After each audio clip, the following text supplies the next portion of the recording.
Need to hit start.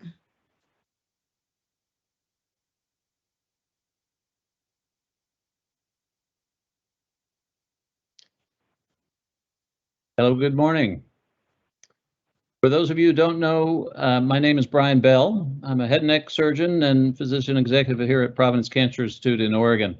I also direct surgical oncology research at the Earl A. Childs Research Institute, and I'm co-chair of the Providence Cancer Leadership Council, which helps optimize cancer care for the more than 45,000 cancer patients treated in our 7-state, 52-hospital system.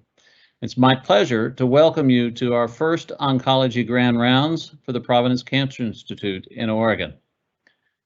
Cancer research is an imperative for a system like Providence. It has to be because more than almost any other aspect of healthcare, the treatment of cancer is changing. Driven by a greater understanding of the biology of cancer, its genetic drivers, and the immunologic responses to it, cancer treatment is becoming increasingly personalized. To be sure, how we treat a patient with cancer today is not how that same patient will be treated 5 years from now, maybe not 1 year from now, or in some cases, next month. Last year was the 10th anniversary of the publication of a clinical trial showing that a new type of immunotherapy, an immune checkpoint inhibitor called ipilimumab, or anti-CTLA-4, was effective in treating patients with metastatic melanoma, a disease that was previously almost uniformly fatal.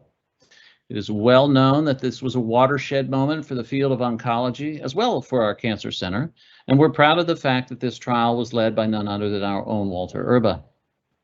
But there is an earlier chapter to this as yet unfinished story of immunotherapy. In November of 1984, a 33-year-old woman with metastatic melanoma who had progressed through multiple prior treatments received an infusion of high-dose recombinant interleukin-2. Within a few months, her tumors had regressed, and this patient has remained disease-free for more than 30 years. Her oncologist at the NIH and the scientist who helped develop recombinant IL-2 was Dr. Steven Rosenberg, and his patient was the first to demonstrate that a purely immunologic maneuver that stimulated T cells could in fact mediate a complete response in a patient with metastatic solid tumors. The ability of IL-2 to expand TIL, leading to anti-cancer activity, then led to the development of cell transfer therapies. In the mid-90s, Dr. Rosenberg's group at the surgery branch began reporting deep and durable clinical responses to the infusion of tumor-infiltrating lymphocytes in combination with high-dose IL-2 in patients with advanced melanoma and renal cancer. He showed that while only a minority of patients responded to TIL therapy, usually between 15 and 19%, those who did generally experienced a survival benefit, and those who had a complete response to TIL therapy were in most cases effectively cured. In hindsight, it's hard to believe that these therapies didn't quickly become mainstream. In fact, it must have raised more than a few eyebrows when Dr. Erba, who was recruited out of the NIH to start a cancer research program here in Oregon in 1993, chose to focus that research on immunotherapy. Dr. Erba's first recruit was one of Dr. Rosenberg's first fellows, Dr. Bernie Fox, and the two of them began to build a research infrastructure modeled in part on the surgery branch, in which basic scientists interacted intimately with clinicians to answer relevant questions and facilitate the rapid translation of laboratory discoveries to the clinic where they can benefit patients. In fact, they started treating patients with TIL as early as 1994, and after Brendan Curdy arrived, also an NIH alumnus, they developed one of the highest volume IL-2 centers in the country. In 2017, Dr. Erba recruited our second Rosenberg Fellow, Dr. Eric Tran, almost 30 years after the first one. Dr. Tran established the Adoptive Cellular Therapy Laboratory at our institute with the goal of developing more effective T-cell-based immunotherapies to treat patients with metastatic epithelial cancers. When he arrived fresh out of the surgery branch, he had already been first author on papers published in the New England Journal of Medicine and Science, and has since received research support as the Sidney Kimmel Foundation Research Scholar, and most recently as the Society of Immunotherapy for Cancer Rosenberg Scholar. Eric's work with Dr. Rosenberg to develop autologous T cells that are genetically engineered to clonally express T cell receptors targeting specific mutations expressed by the tumor and then adoptively transferring these cells to patients with advanced cancer has been transformational to the field as well as to our Cancer Institute. It's therefore appropriate that I ask Eric to introduce his mentor, our inaugural Oncology Grand Round speaker, and one of the most influential cancer researchers in the history of oncology, Dr. Stephen Rosenberg. Eric, please take it away.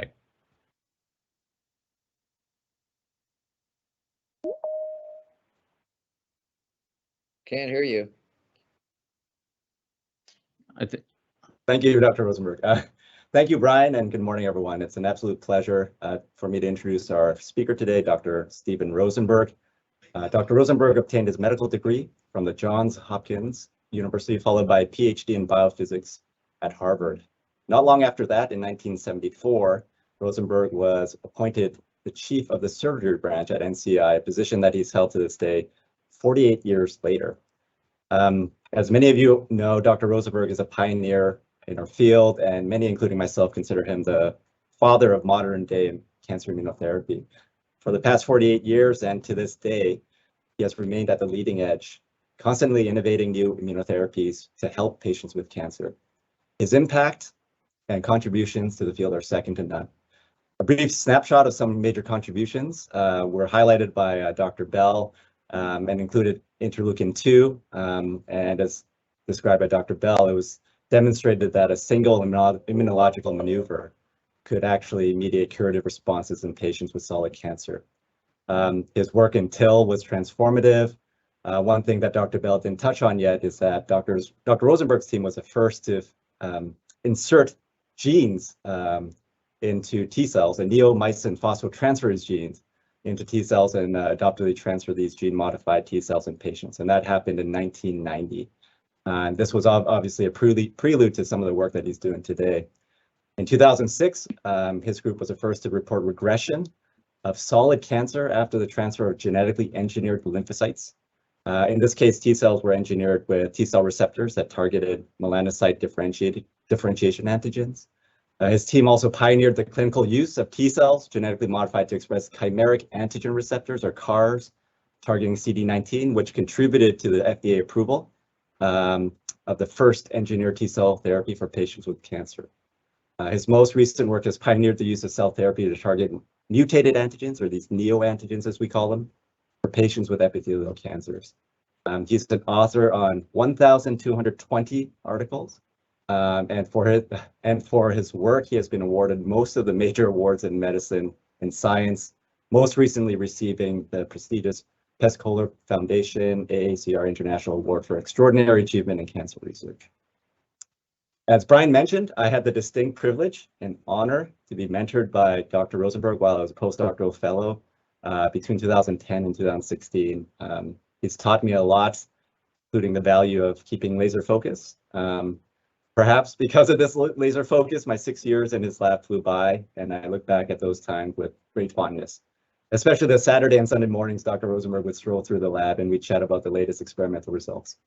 I wouldn't be here if it wasn't for Dr. Rosenberg. And in fact, I think many of us in the field would not be able to do what we're doing if it wasn't for his contributions. So on behalf of the team here, thank you, Dr. Rosenberg, for all you've done and for taking the time today to present for us. We're all excited to hear what you're up to. Take it away. Well, thank you. It's a particular pleasure to be giving this, have the opportunity to give this lecture to the Providence Cancer Center. Several of my fellows, if you've heard, Eric especially, has played such a seminal role in the development of many of our modern efforts, as you'll see as I give this talk. Eric came to the surgery branch in 2010. We spent 6 wonderful years working together. Eric is a brilliant scientist, one of the smartest fellows that I've had over these 40 plus years, and a particular pleasure then to be able to present this and present some of his work as well, as you'll see. Almost exactly 20 years earlier, Bernie Fox came to the surgery branch in 1985 and spent 5 years working with us and made important contributions as well. And Brett Shepard, John Vetto had been in the surgery branch as fellows. So I almost feel like I'm coming home to Providence because of all the many friends that I have there. So I'm going to talk this morning on the use of lymphocytes as a living drug for the treatment of cancer. I refer to it as a living drug because we administer it much as we give chemotherapy agents to patients. And however, this living drug can expand thousands of fold in the first weeks after we administer it, as we attempt to develop effective treatments for patients with cancer. So let's begin, and I'll try to run through the recent development of our efforts. We're going to use Dr. Rosenberg, would you mind sharing your slides again? Oh, there they are. Do you see them? There we go. You got it? Good. So one of the advantages of using lymphocytes as a drug is that you can administer very large numbers of highly selected cells with a high avidity for tumor antigens, quite straightforward to grow over 10 to the 11 lymphocytes in the laboratory. Because you have these cells in a test tube, you can potentially then identify the exact cell subpopulations and effector functions that are required to see cancer regression in vivo. And perhaps most importantly, because the lymphocytes have been removed from the body, you have opportunities to manipulate the host prior to the cell transfer to provide an altered microenvironment for the transferred cells, something that one cannot do with the conventional agents. Now, just a very brief, I understand not everybody in the audience is an immunologist, so it's important to have this one background slide. T-cell receptors in lymphocytes recognize antigens because they have an alpha-beta T-cell receptor that recognizes a processed peptide that's presented on the surface of a patient's MHC molecule. But there's another kind of receptor. In fact, the first cell therapy that was approved by the FDA was the result of the use of a chimeric antigen receptor developed by Zelig Eshar and Gideon Gross at the Weizmann Institute a little over a decade ago, who made a single chain out of the heavy and light chain regions of an antibody and attached that single chain antibody to signaling domains in a T cell so that the T cell could recognize antigens based on antibody recognition rather than the recognition of a T cell receptor. And it was this chimeric antigen receptor that was the first to receive approval as a cell therapy by the FDA, and hopefully the first of many. Now, this came about because of the recognition that there was a molecule on the surface of normal B lymphocytes and most B-cell lymphomas and leukemias, work done by many investigators, especially Michelle Sadelain at Memorial Sloan Kettering, who recognized that one might be able to target this B-cell molecule, CD19. James Kokendorfer came into my laboratory in 2008 as a medical oncology hematology fellow and developed T cells that we transduced with an anti-CD19 CAR and showed that they could be used to eliminate lymphomas in syngeneic mouse models. We then developed a GMP retrovirus that could insert this anti-CD19 CAR into a patient's lymphocytes and for the first time could show that in fact we could mediate regression of lymphoma in humans. And this was again a paper by James Kokendorfer published in Blood in 2010. Interesting, 6 of the first 10 patients experienced a complete regression, 5 of which remain ongoing now, 10 years later. As you'll see with immunotherapy, large bulks of disease could be made to regress. And this patient had large mediastinal masses. You can see the yellow arrows, tumor that was surrounding the aorta and vena cava, huge iliac lymph nodes, a huge spleen that underwent a complete regression. And this patient remains now completely disease-free 12 years later. He had a bone marrow full of tumor that regressed completely as well. Well, after we had treated about 40 patients in 2012, we joined forces with Kite Pharma, a biotech company that was founded by one of my former fellows, Ari Beldegren, who is a urologist now at UCLA.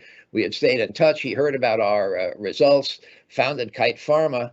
Our results in our patients treated at the NCI resulted in a 73% objective response rate with a little over 40% ongoing complete responses. In a multi-institutional study done by Kite Pharma, they reproduced these results, and in 2017, Kite received FDA approval to offer this treatment. Was sold to Gilead Sciences for $11.9 billion just 5 years after this biotech company began working with us. A proud example of how basic research at academic institutions can be translated to widespread use. And Kite Pharma, as well as Novartis, are now offering this treatment throughout the United States, Europe, and beginning in Asia as well. Now, these CAR T cells appear to be valuable for the treatment of hematologic tumors, but have not found application yet in the solid epithelial cancers. Now, why is that? They require the use of a monoclonal antibody that recognizes molecules on the cell surface, and these monoclonal antibodies were first described over 45 years ago. The problem is that no monoclonal antibody has been identified that recognizes cell surface molecules unique to epithelial cancers, and that normal cells expressing the target of monoclonal antibodies are highly sensitive to destruction. Our CAR T cells against CD19 destroy normal B cells. It's just as easy to kill a normal cell as a tumor cell. And this has greatly limited the inability of monoclonal antibodies to identify these unique determinants have not yet led to the application of CAR T cells to the solid tumors. We now depend on the conventional T cell receptors present in lymphocytes. Well, if we look at the cancer deaths in the United States last year, there were over 600,000 deaths. 90% of them were due to the solid cancers, only 10% from the hematologic cancers. And it's these solid epithelial cancers, cancers that start in the major organs, all the way from the colon to the stomach, the pancreas, the prostate, the ovary, that have ducts. These ductal cells are continually turning over as new DNA is made. Mistakes are made, mutations, and it's the accumulation of these mutations that leads to the malignant phenotype. And so the major challenge confronting cancer immunotherapy today is the development of effective immunotherapies for patients with metastatic epithelial solid cancers that cannot be cured by any available treatment. The checkpoint modulators have had major impact in some diseases, but the great majority of the epithelial solid cancers do not respond to these checkpoints and continue to result in about 90% of all cancer deaths. Well, I'm going to concentrate remarks on the epithelial cancers, but we've learned so much from the treatment of melanoma in terms of establishing principles that I just want to start briefly with that and give you a cartoon of how this treatment is actually done. We excise the tumor, we grow multiple cultures from that tumor to develop lymphocyte subpopulations. We then expand those cells and reinfuse them back into the patient following a lymphodepleting preparative regimen, which turns out to be essential to get durable responses. Well, if we look at 194 consecutive melanoma patients with metastatic melanoma that were treated with their own T cells, their own tumor-infiltrating lymphocytes that we grow in culture, you can see that the objective response rate by classic RECIST criteria was 55%. 24% of patients undergo complete durable responses, and you can see here their duration in months. Note that only 2 patients that had a complete response have ever recurred. The remaining have had ongoing responses, and of these 46 complete durable responses, the 44 of those patients received just a single treatment. Again, these cells can expand thousands of fold after their administration as they patrol the body, looking for their target antigen. And so somehow, adoptive cell therapy with tumor-infiltrating lymphocytes appears able to eliminate or control the last melanoma cell in a patient. And it's in trying to understand how that happened that we are now applying our efforts to the patients with common epithelial cancers. And so one of the recent questions we've asked are, what are the phenotypic characteristics of the cells that actually mediate cancer regression in vivo, that controlled melanoma in a quarter of these patients? And to study that, we used a high-dimensional single-cell transcriptome analysis of up to 10,000 individual cells per patient as a way to, in 2 dimensions, using nearest neighbor analysis, isolate and study individual lymphocyte subpopulations. Well, in the studies began by Sri Krishna and Frank Lowry, lymphocytes could be isolated from infusion samples and divided into 22 different kinds of lymphocytes.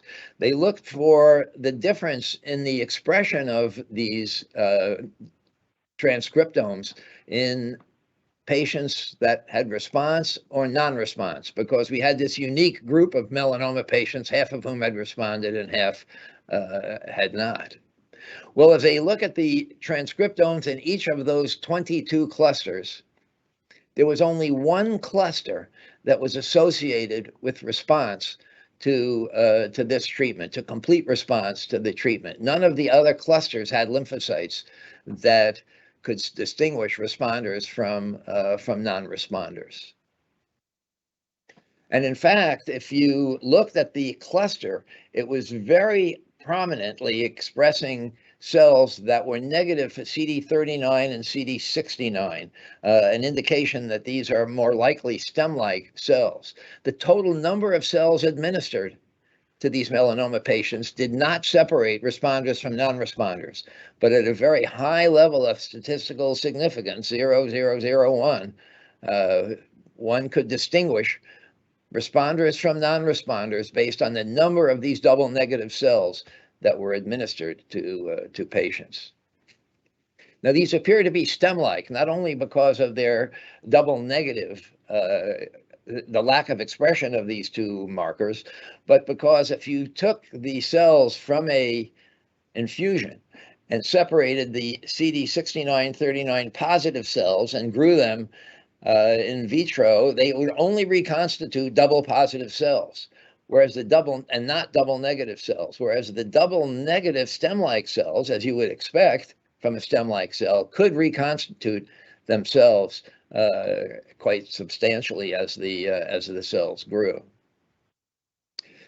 If one took double negative and double positive separated cells from the infusion bag and continued to expand them in a rapid expansion protocol with OKT3, you could see that the double negative cells continued to expand to a far greater extent than the double positive cells.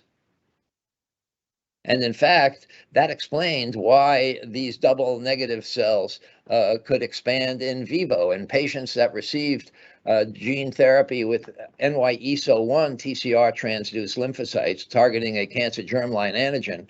If we looked at what happened to the top 20 clones that were infused, you can see it was the double negative clones that persisted out to well over 5 years, whereas the double positive cells continued to decrease. And looking at the transcriptomes, the genes that were expressed in each cluster, there were many of these cells that come from stem-like populations like KLF2, the IL-7 receptor, TCF7, CD62L, with a paucity of molecules that are characteristic of senescent cells, such as TOX and other molecules. Well, Sri Krishna then took this information back to the mouse and isolated tumor-infiltrating lymphocytes from a mouse model of melanoma, targeting an antigen present in those melanomas. And you can see if, in fact, cells were separated into double positive cells, they could lead to an improvement in survival of mice that are treated with palpable vascularized tumors. But if you gave two concentrations, different concentrations of the double negative cells, you can see a very highly improved anti-tumor response due to negative cells compared to the positive cells. And in fact, we've been looking now to some unpublished data. That was data from the science paper that was published about 18 months ago. We're looking at ways to try to get the terminally exhausted double positive cells to work. And in fact, as you saw, they could work a bit when tumors were small, about 25 millimeters squared. If you take a large tumor that's over a centimeter squared, so it's about a 20th the total body weight of the mouse, the terminally exhausted CD39-69 cells cannot prolong survival of these tumors in mice. But if you give the 39 low cells, you have a vastly improved anti-tumor effect. But if you can give these mice a strong vaccine, in this case, a vaccinia virus expressing the target antigen on the mouse melanomas, you can see now the CD39 positive cells administered along with a vaccine could mediate tumor regression as well as the 39 negatives. Now, we've looked at a variety of vaccines. Adenoviral vaccines can work some, but not nearly as well as vaccinia. We've looked at agonistic antibodies against CD40 that clearly have an improved effect in these senescent cells, but not as great as applying a vaccine. And so this is a clue that we're trying to work on now. We're trying to work with Ira Mellman and Genentech to see if we can't use mRNA vaccines to stimulate these cells or develop pox virus vaccines that we might be able to use as well. Well, these results led to the question of what do TIL actually recognize that enables the in vivo control of the last melanoma cell. And the major clue we had in looking for this was that in melanoma patients, we saw specific cancer regression in the absence of any off-tumor on-target toxicities in patients. And that led us to explore the one sentinel difference between malignant cells and normal cells, and that is the accumulation of mutations that led to the cancer phenotype.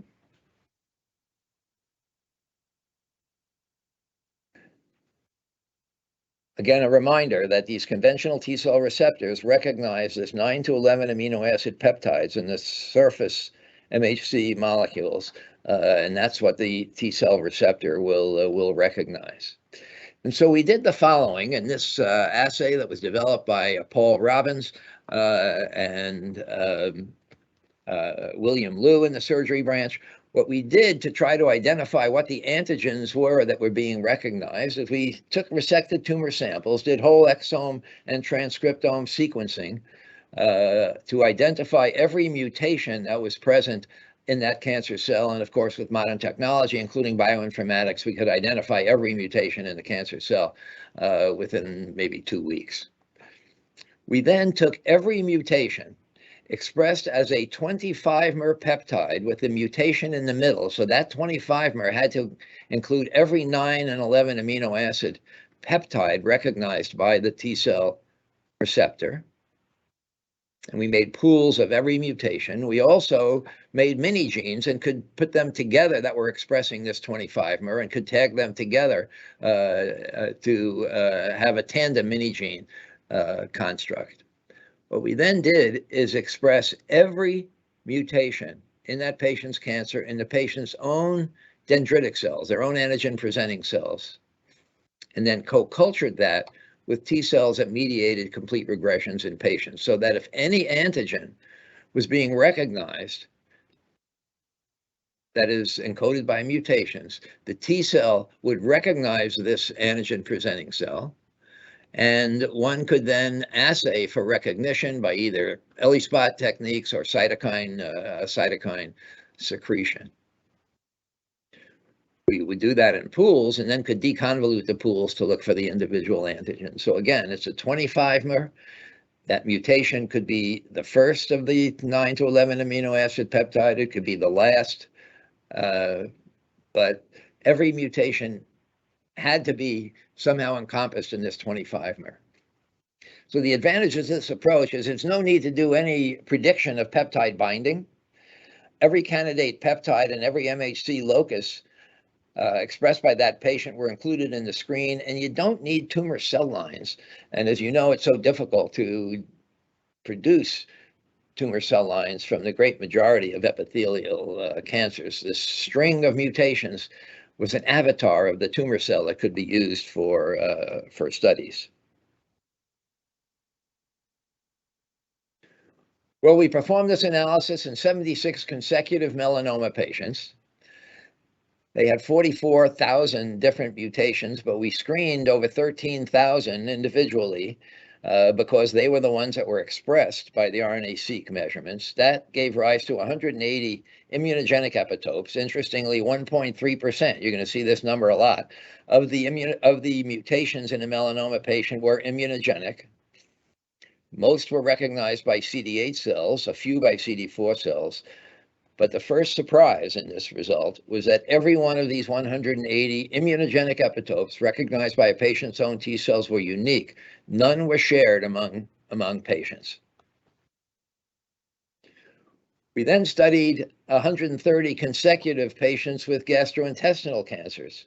Again, screening over 15,000 different mutations. We could identify 210 immunogenic epitopes. About 76% of these mutations were actually screened. Again, of 210 or 1.3% turned out to be immunogenic. Interestingly, half are recognized by CD4 cells and half by CD8 cells. And once again, of these 210 immunogenic antigens, mutations, 209 were absolutely unique to the individual patient. There were only 2 patients that expressed could recognize a KRAS G12D mutation restricted by CW0802, and you'll be hearing about brilliant work done by Eric Tran to take advantage of this kind of information. Well, we recently published just last month in the Journal of Clinical Oncology, 43 consecutive patients with breast cancer. Once again, we could identify 100 different immunogenic epitopes. 2.1% of all the mutations were recognized mainly by CD4 cells in breast cancers rather than CD8. And every breast cancer patient had a unique antigen recognized. So if you look at a compendium of 195 patients that were put together by Mariah Parkhurst in the branch and carefully vetted, you can see regardless of the histology, the GI cancers, the endometrial cancers, breast cancer, lung cancer, that regardless of the histology, somewhere around 70% of patients with cancer could recognize their own mutated the products of cancer mutations. And so it's not that melanoma is uniquely antigenic. Virtually every, well, 3/4 of cancer patients who are getting better at identifying them could recognize molecules expressed by their own cancer. And of these 363 carefully vetted neoantigens, all were unique, except for 2 patients who shared a CW802 KRAS G12D presentation. Well, an advantage of targeting mutations is its applicability or potential applicability to target multiple cancer types, because all cancers have mutations at differing levels. And so let me show you some examples of multiple histologies that histologic types of cancers that have been effectively treated by identifying cells that can be selected to recognize mutations. And the first example of the success of this approach was published by Eric Tran, in Science in 2014. This patient, a 45-year-old woman, had a metastatic cholangiocarcinoma. She had undergone a right hepatectomy, half her liver removed, developed multiple metastases, had multiple chemotherapy agents, progressed through all of them. Eric first treated this patient with unselected TIL, and she did not have a RECIST clinical response and quickly developed progressive disease. Eric then utilized this tandem mini-gene approach to use cells for treatment that was selected to target a unique antigen in this patient. She had 26 mutations, and Eric could identify the ERB-B2IP mutation as being recognized by this patient's cells. She was then treated with those cells for a fragment culture that had almost 90% unique recognition of ERB-B2, and she underwent an objective response of lung and liver metastases, now ongoing and living disease-free over 7 years later. You can see the kinds of tumors that underwent complete regression in the lung and in the liver. The patient had a resection of one lesion following the treatment that made her completely NED, and she remains completely disease-free to the present day. Patient with breast cancer, we just published a couple of years ago. Again, a typical history of a patient with a hormone-positive breast cancer through 7 different treatments: chemotherapy, targeted therapies, anti-estrogen therapies, had progressed through all of them. She came to the NCI for treatment. We developed a group of cells that could recognize what appeared to be 4 different random somatic mutations. They were not driver mutations. 23% of the infused cells had neoantigen reactivity. And this patient underwent a dramatic complete regression with a single treatment of these cells. You can see this large lesion beginning to grow through the chest wall, these liver metastatic deposits, all of which disappeared, and she remains disease-free now 5.5 years later. Patient with cervical cancer, again, just as an illustration, had a very difficult tumor, a fungating cervical mass into her vagina, lung and intraperitoneal metastases, had undergone radiation therapy, chemotherapy, cancer progressed, came to the surgery branch. This work done by Dr. Stepanovich in the surgery branch, working with Chris Henriks. And she underwent a complete regression following a single treatment. And you can see these lymph nodes, chest wall mass on these CAT scans, more disease, lymph nodes that were blocking her ureter. We had to put in a stent to enable the urine to drain from the kidney to the bladder. She underwent a complete regression. We removed the stent, and again, she remains completely disease-free now, 7 years later. And finally, another major Eric Tran contribution that we've learned so much from. In fact, we're still studying this patient. It was a 49-year-old female with metastatic colon cancer who underwent a resection that was invading her bladder and needed a partial cystectomy, got radiation therapy, aggressive combination chemotherapy, resected 2 lung metastases, and grew TIL. We used a tandem mini-gene approach to target her unique cancer mutations. I say we, but Eric is the one who did this. She had 61 somatic mutations. She had 7 lesions that were present in her lung. 6 disappeared completely, but 1 lesion began to grow. And we resected that lesion to try to understand why all of the other tumors disappeared, as you can see here, but this one remained. And in doing a copy number analysis, it turned out that 1 copy of chromosome 6 was lost in that particular progressing tumor. Chromosome 6 encodes the major histocompatibility loci, including the restriction element CW0802, and therefore that tumor could not present the antigen that was being targeted, which was a KRAS G12D mutation.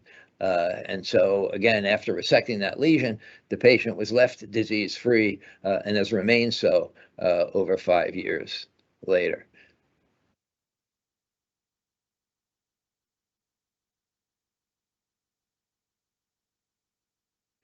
Well, we've completed 3 short pilot studies now utilizing these cells. We've just moved into a new GMP facility, and our clinical trials were in advance for the last 12 months, but we've now restarted treating patients.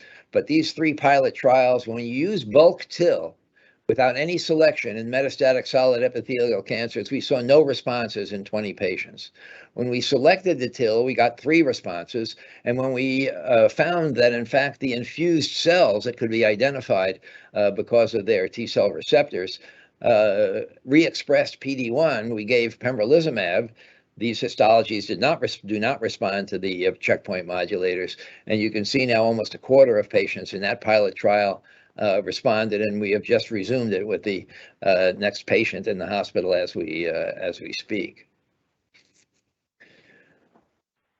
Well, what are the characteristics of the T-cell receptor that were associated with cancer regression? Something that we're studying based on information that was first developed by Eric Tran, and we began to study the different T-cell receptors using a variety of different approaches. Eric had found that the infusion bag contained 4 different T-cell receptors, all recognizing with roughly equal avidity in a peptide titration the target antigen that was presented as a 9-mer or a 10-mer on the cell surface. But quite interestingly, the major group of cells that were given, 50% of the cells, recognized a 9-mer, that we call that receptor A, that disappeared almost immediately after the infusion. Whereas the other receptors, recognizing a 10-mer or a B receptor, could persist for well over a year. You see here responses persisting up at 290 days. Well, what was the explanation for why this one disappeared and these did not and persisted?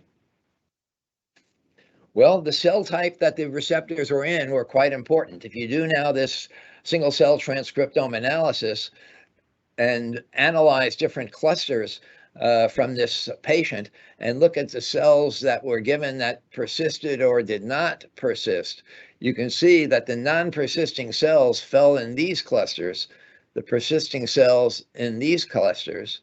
And when we now look at those same clusters for the double negative CD39, 69 stem-like cells, you can see it almost exactly overlaid the cells that did persist and very likely were responsible for the tumor regression. But it turns out there's more to the story than that, because if you look at the 2 major 9-mer T-cell receptors that recognize the 9-mer as well as the 10-mer, and the percent in the infusion bag,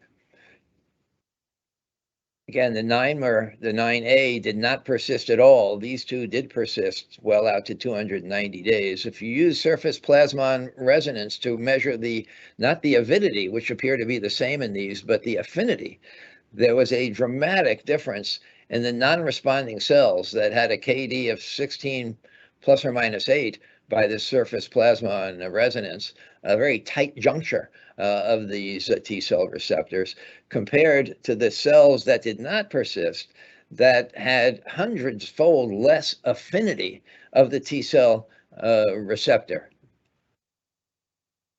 And in fact, if we then isolated those T-cell receptors and put them all in the same cell population from a normal volunteer and treated mice that were bearing a gastric tumor that expressed G12D and CW802, the SNU-1 gastric tumor, the lymphocytes with the highest affinity and did not persist had very little activity in this mouse model trying to treat this tumor that was G12D, whereas the cells that did persist were far more effective. And thus it appears that it's not only the fitness state of the lymphocyte and the quality of its T-cell receptors that plays a role in anti-tumor effectiveness. And we're working, obtaining some similar results with this using multiple p53 receptors. And we're trying to understand then not only what is the nature of the cell, but the nature of the anti-tumor T-cell receptor that might be responsible for anti-tumor effects. I added this slide this morning because we're late to get here at the NIH to get the journals, and I just received on my desk this morning the April 8th edition of Science that's utilizing a different technique to identify T-cell sensitivities called catch bond engineering, and I'd urge you to take a look at this paper. We're working with Dr. Zhao to utilize a very new technique that looks at the attachment of T-cell receptors to their antigen, their peptide MHC complex, to see if in fact we can identify a single parameter that might in fact predict whether or not a T-cell receptor is likely to be effective in treating tumors. Well, this work led to two hypotheses. First, it appears that it's the recognition of random somatic mutations that is the final common pathway that explains cancer regression from most immunotherapies for solid cancers. Ton Schumacher in Belgium has shown that anti-CTLA-4 response, prominent response in a patient, was due to an individual mutation recognized. Anti-PD-1 effects in the solid tumors are directly related to the number of mutations that are present, and I've shown you that data for tumor-infiltrating lymphocytes as well. So we finally understand what a cancer antigen is. It's any intracellular protein can potentially be a cancer antigen if it's mutated and processed intracellularly to a peptide that can bind to the patient's autologous MHC complex. About 1 in every 70 mutated neoepitopes are neoantigens. Now, there's good news and bad news. The good news is that since most patients have mutations, virtually all cancer patients are potentially eligible. Of course, they have to have a mutation that will fit in that patient's own MHC molecule. So it's conceivable that this could be a widely applicable kind of treatment, irrespective of the cancer histologic diagnosis. The bad news is that the treatment is going to have to be highly personalized, highly individualized, and thus complex. After all, using a patient's own cells that you're generating to recognize a mutation that's unique to their individual cancer. Now, when we developed the first CAR therapy, we had many biotech companies visit who decided that this could not be commercialized, the CAR CD19, until Arie Belldegrun came with the vision that it could be generalized and developed a treatment to do it. This is one level deeper of personalization, but if we can find things that work, that can help these 600,000, some of these 600,000 patients that die of cancer, then I have every confidence that the genius of industry will figure out ways to develop such a treatment. We need to find things that work and then figure out how to make them widely applicable. Well, there are two main approaches to using lymphocyte transfer for human cancer immunotherapy, and we've talked thus far about identifying and expanding naturally occurring anti-cancer cells. But there's another approach, and once again, Eric Tran is leading in this kind of area, as you probably heard from discussions with him, and that is to insert anti-cancer T-cell receptors into a patient's own autologous lymphocytes and expand them. Because when one uses a naturally occurring cell, it has divided many times in the body, and the overwhelming majority are senescent cells with very rare stem-like cells.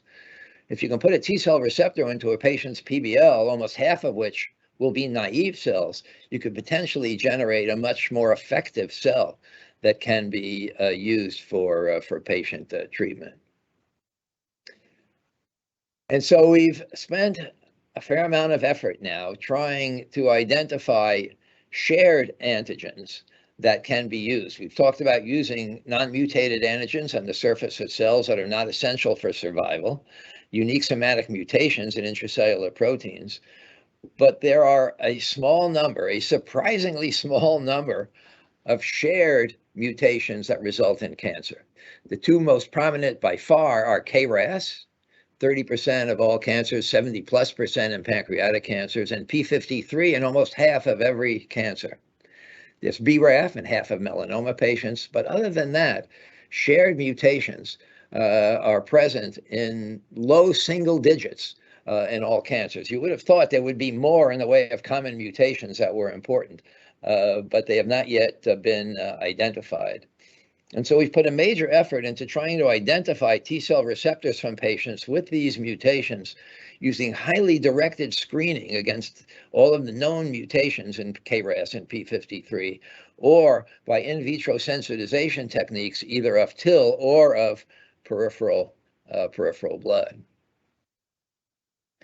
And so now Levin in the surgery branch, utilizing these highly directed screening approaches, have identified a fair number of T-cell receptors that are class 1 restricted and presented on CD8 cells. Notice the CW802, first found by Eric Tran, recognizing KRAS G12D, which is 30%, 35% of all KRAS mutations.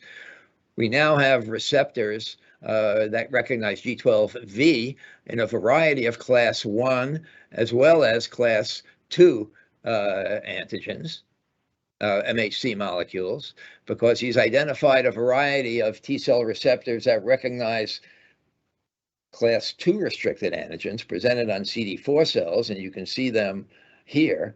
If you look at all of the mutations for which we now have T-cell receptors, and look at the patient's incidence of that mutation as well as incidence of the MHC molecule, about 33% of all patients with KRAS mutations could potentially be treated with these individual mutations. And this work has been published by Noam Levin, at least many of them, in clinical cancer research, and we of course can make the exact sequence of these T-cell receptors available to anyone interested in studying them.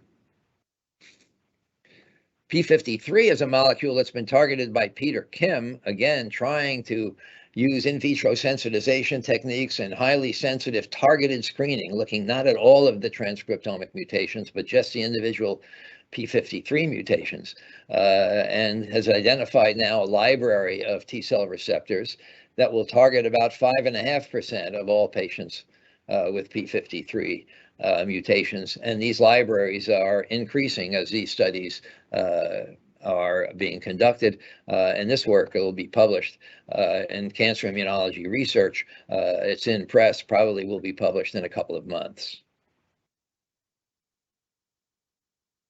Well, we've attempted now for the first time to take one of these P53 mutations and put them in a patient's own cell to see if we could treat them. And we've done that in this one patient who is a 48-year-old woman with breast cancer. She had a typical history of breast cancer, had surgery, locally recurred, had multiple chemotherapy regimens, hormone regimens, as well as targeted therapy with progressive disease, which was very extensive. She was quite sick. In fact, she came to us in what was called cardiac tamponade. She had a replacement of her pericardium with tumor, and we had to perform pericardial window to drain fluid from her heart the week before we treated her. You can see she had her skin replaced by tumor that was beginning to spread to her other breast, large pleural effusions that cleared almost completely within the first 2 months after a single injection of our own autologous lymphocytes into which an anti-P53 receptor had been inserted. She underwent a dramatic response. You can see her breast, every one of these is a tumor nodule, as well as a large mass that was in her breast that cleared completely. But she did recur 6 months later with a tumor that had lost expression of MHC molecules. Well, as an example of T-cell receptors transduced into cells that Eric Tran is pioneering in his current work. And so, because we feel we can potentially use T-cell receptors, and looking to the future, we've attempted to see whether or not there was a gene signature that could enable the rapid isolation of neoantigen-specific T cells and T cell receptors from fresh epithelial cancers without the need to do any individual screening of those cells. Because, of course, that procedure then could take months, which is beyond the lifespan of most of the patients that we treat. Well, again, we used a high-dimensional single-cell transcriptome analysis of cells isolated directly from fresh tumors, and then backgated those cluster analyses, UMAP analyses, by backgating known TCRs into the individual clusters. So let me show you how that works. If you look in this work by Frank Lowry that was just published in Science about a month ago, if you take a cluster analysis of the freshly isolated lymphocytes from a patient with a rectal cancer, and you look at those clusters, because it's a single cell analysis, we know the transcriptome of each individual cell and the T cell receptor in those cells. And so what we did was take the known T cell receptor sequences and backgate those receptors onto the patient's clusters from the fresh tumor. And quite amazingly, all of the T cell receptors that we had identified were present in this individual cluster. It was also true for this breast cancer patient, where they were all in this cluster. And if we took 9 different cancer types, different epithelial cancer types, and joined them together, the fresh cells resected, they all fell into these few clusters. What Frank Lowry then did, a current fellow in the surgery branch did, was then reverse the procedure, do a cluster analysis, and now, based on a gene signature that was present in the cluster that had the known T cell receptors, he looked for that signature in the cluster, and that signature fell uniquely in an individual cluster from the fresh tumor. And that gene signature was published in Dr. Lowry's paper, led by CXCL13, a surprising gene involved mainly in B-cell physiology, but the cluster containing many common genes that could identify cells right out of the fresh tumor that could be reactive. Well, since this cluster contained the transcriptome analysis that the known T cell receptors fell in, what Dr. Lowry did was now look at all of the other cells in that cluster with unknown reactivity.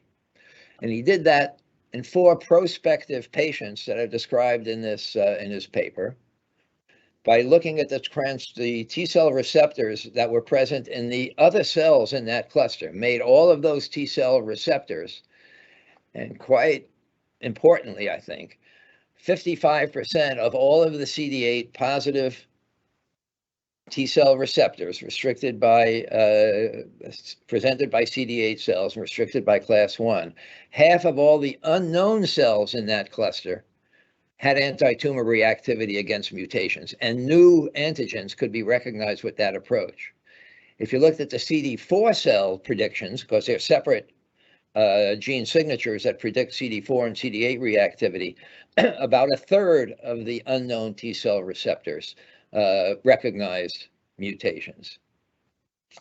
And so thus, T cell receptors that recognize neoantigens can now potentially be identified based on single cell transcriptome analysis without the need for functional testing of TCR reactivity, because a little over half will have reactivity in the absence of testing, and as we refine the signature, perhaps do that even more effectively.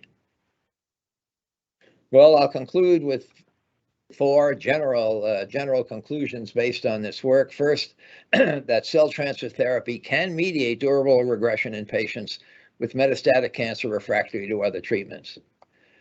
The T cells that recognize unique somatic mutations can be found in TIL, and Elena Gross, working in the lab, and Eric Tran, someone Eric Tran knows well, who worked in the lab at the same time, could find these cells in peripheral blood as well that recognize mutations in the common epithelial cancers. That identification and targeting of mutations unique to each cancer or shared mutations, recognizing shared molecules such as KRAS or P53 have the potential to extend cell therapy to patients with common epithelial cancers using either naturally occurring or T-cell receptor transduced cells, and that finally gene signatures can be generated to identify anti-tumor T-cell receptors in fresh tumor and the phenotype of lymphocytes potentially that can eliminate tumor in vivo. Well, thank you for your very kind attention. Great. Thank you very much, Dr. Rosenberg. I think get myself speaker. Okay, I think that's better. Thank you very much, Dr. Rosenberg. That was a wonderful lecture. We do have several questions in the chat box here. I certainly have some questions, but I could probably follow up with you offline. It was great to see some new unpublished work. The first question is, are most of the 363 neoantigens passenger mutations? So the immunogenic mutations that you found, Dr. Rosenberg, are they mainly passenger mutations? You're on mute, sorry, Dr. Rosenberg.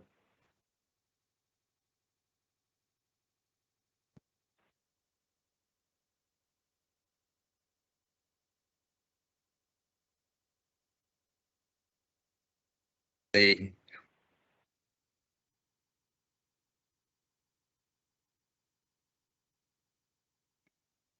ahead. Can you hear me now, Eric? Okay. Of course, many of these are passenger mutations. Now, we attempt to find clonal mutations, that is, mutations that are very likely to be present in multiple cancer deposits, and in fact have gone back even to the original resected tumor, because you can, of course, do these kinds of analyses on paraffin-fixed sections. So we attempt to overcome heterogeneity within the tumor that are reflected by some passenger mutations by picking clonal mutations or attempting to develop a T-cell product for treatment that recognizes multiple antigens, so that if some have been gained or lost, much as in combination chemotherapy, we can use multiple agents to prevent resistance. That's an approach that we're trying to use in the treatment of patients with the epithelial cancers as well. Great, thank you. So another comment is, what's the amazing work first, and then it says, what's the average affinity of neoantigen mutations for endogenous T cells? Well, by plasmon resonance, as you could see from the T-cell receptors isolated by Dr. Tran, as well as others now that we've tested with surface plasmon resonance in P53, it can vary all the way from 10 up to 8,000 as a KD. That's a nanomolar KD. So it's entirely possible that a very tight affinity will cause activation-induced cell death of that cell, and that's why they didn't persist. So I think we need to understand not only the nature of the cells that mediate regression, but the nature of the T-cell receptors as well.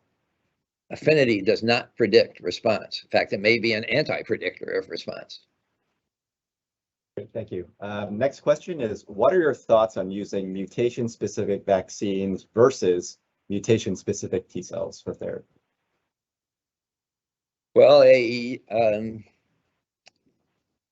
antigen, a mutation-specific vaccine would certainly be a much easier way to do this if one could generate those. Now, unfortunately, throughout the entire field of oncology, there are no cancer vaccines that anybody has found that are capable of reproducibly causing tumor regression.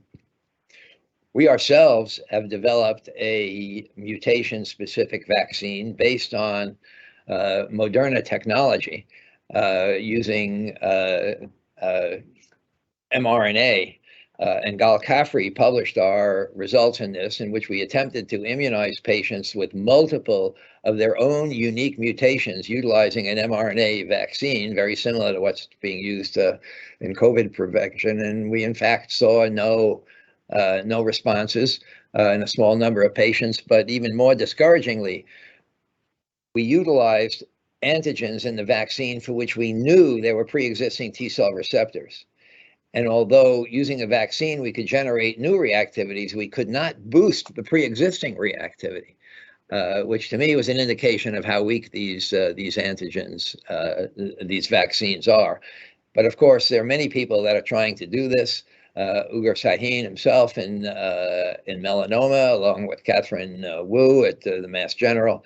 I don't think there are any reproducible responses in these patients. Those are being done mainly in melanoma. So unless we find a better adjuvant in the human, which is a major problem for vaccines, I think it's an approach that has to be studied, but right now has not been shown to be effective. The development of vaccines for pre-existing infectious disease don't work.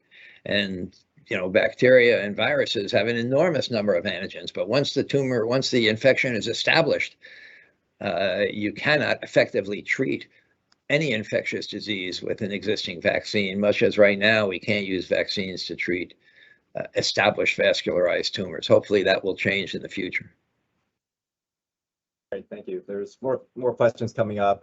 I'm just going to try to ask Dr. Rosenberg the questions that more suited for him. I can answer some of these offline. So the next question is, thank you for an inspiring talk. Could you comment on challenges and opportunities in translating cell therapies for primary brain tumors?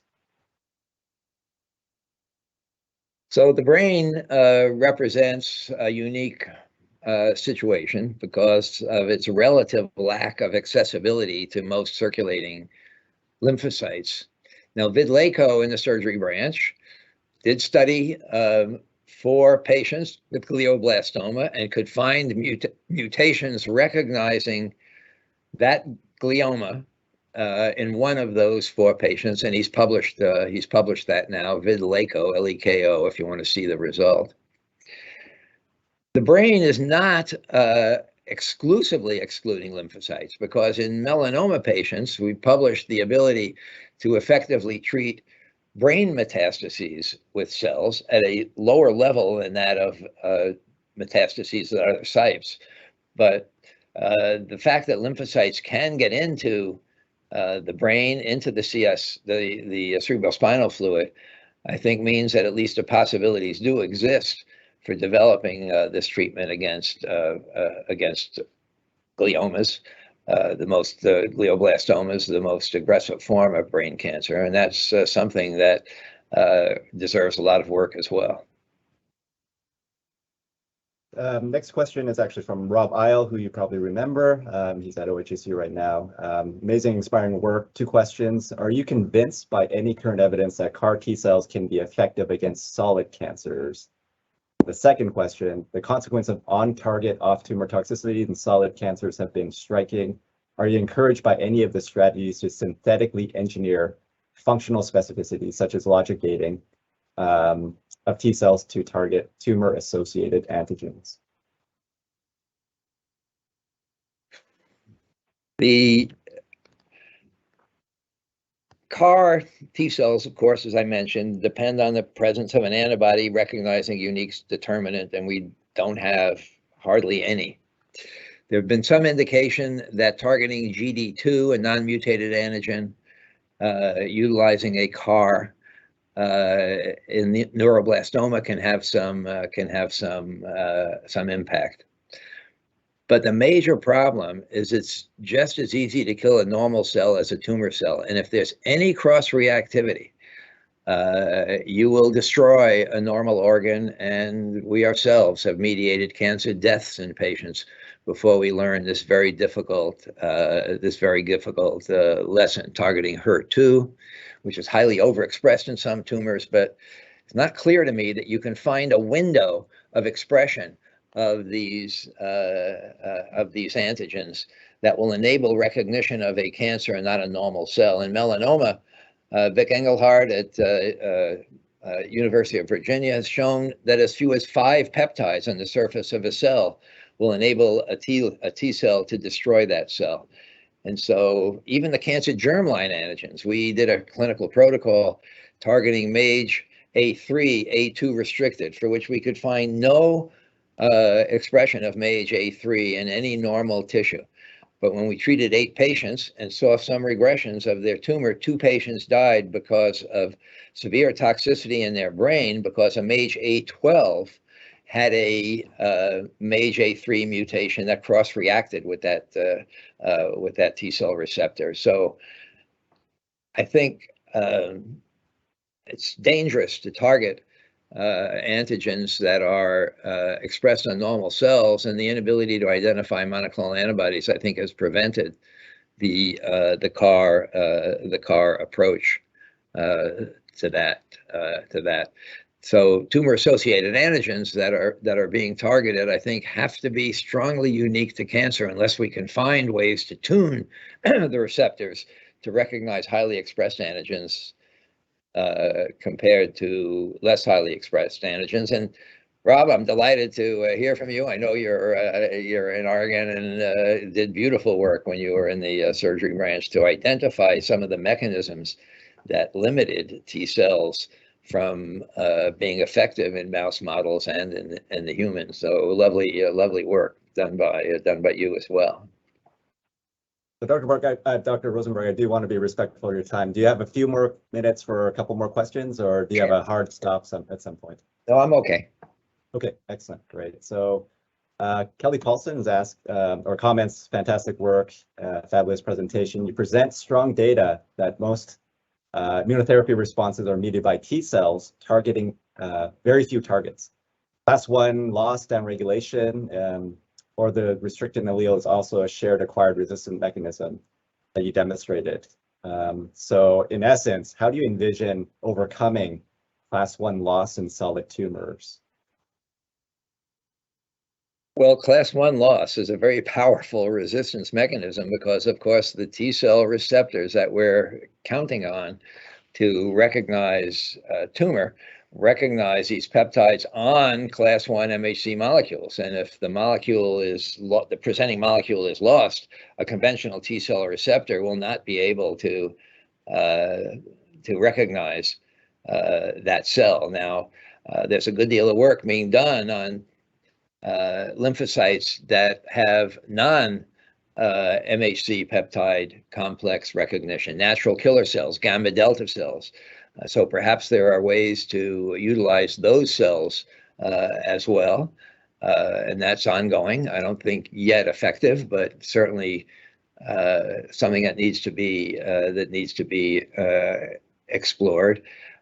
CAR T cells that are not MHC restricted would be a very powerful way to overcome MHC loss. But again, as we've just discussed, difficult to identify those cells.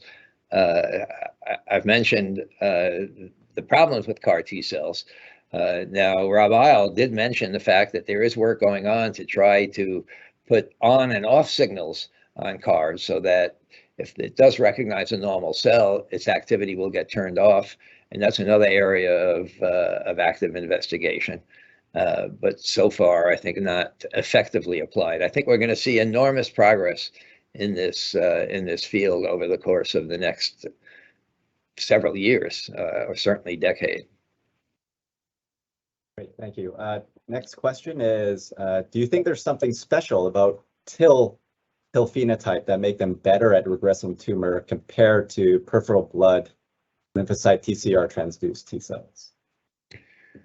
Well, if you look at a large number of patients that we've studied, and because every time we find an antigen, we also identify the T cell receptor, and by the beta chain sequence, you can exactly enumerate the number of anti-tumor cells that exist that express those anti-tumor receptors. Well, if you look at a large number of patients, until this wide variation, all the way from 150 to 1 in many hundreds of thousands, but the median is about 1 in 1,000 T cells in a TIL will recognize a mutation in that patient, 1 in 1,000.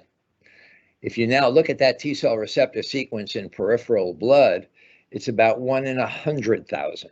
So it's 100-fold fewer cells in peripheral blood. But of course, if you can identify them and grow them and keep them from getting senescent, or identify T cell receptors you can put into those less differentiated cells, then peripheral blood as a source of identifying those T cell receptors would certainly simplify efforts considerably. And of course, there's a lot of work going on to try to do that. Great. Just to follow up on that, I guess, do you think that the phenotype of a peripheral blood cell that's been transduced with a TCR is always more favorable than the phenotype of a TIL that can recognize a mutation, for example? So we don't know the answer to that question now, but Lior Levy in the surgery branch is doing what you might think is a logical experiment, and that is to isolate the naive cells, or the 3969 double negative cells from peripheral blood, and selectively put the T cell receptor into those stem-like cells, as opposed to all of the more highly differentiated effector memory and EMRA cells that exist in peripheral blood. Because naive cells based on CD62L or the double negative phenotype is quite prominent in peripheral blood of patients. And perhaps by selectively putting it into those cells, you could improve the effectiveness of treatment. But Lior's only about 6 months into that project, and I think it's too early to draw conclusions. And maybe just maybe one last question. I know we've taken up a lot of your time. So do you think there's a role of antigen-specific B cells in T cell mediated anti-tumor immunity? Well, there certainly is an unknown role of B cell, or at least let me put it this way, a poorly understood role of B cells in the generation of these T cells. There are these small collections of B cells that do exist within tumors, that some have claimed are associated with the ability of those tumors to generate an immune response. Interestingly, the top antigen in Frank Lowery's gene signature is CXCL13, which is a B cell molecule. And so I think B cells are playing a role. It's one of the current mysteries now of exactly what their role is, but a mystery that I think is very likely to be solved in the near future. Excellent. So Dr. Rosenberg, again, thank you so much for the wonderful lecture, sharing your insights on cancer immunotherapy, providing historical background. And thank you so much for being so generous with your time. I apologize to those that I couldn't get all the questions in. There's actually several more, but I can answer those off the line. So with that, again, thank you, Dr. Rosenberg. I look forward to just staying in contact with you, updating you with our latest efforts, and hope to hear more from you soon. Well, thank you. And I look forward to substantial progress coming out of the Providence Cancer Center as well. So my congratulations to you and Bernie Fox and others who have been responsible for making such important progress. It's been great to see you all. Thank you. Bye-bye. Thank you, Dr.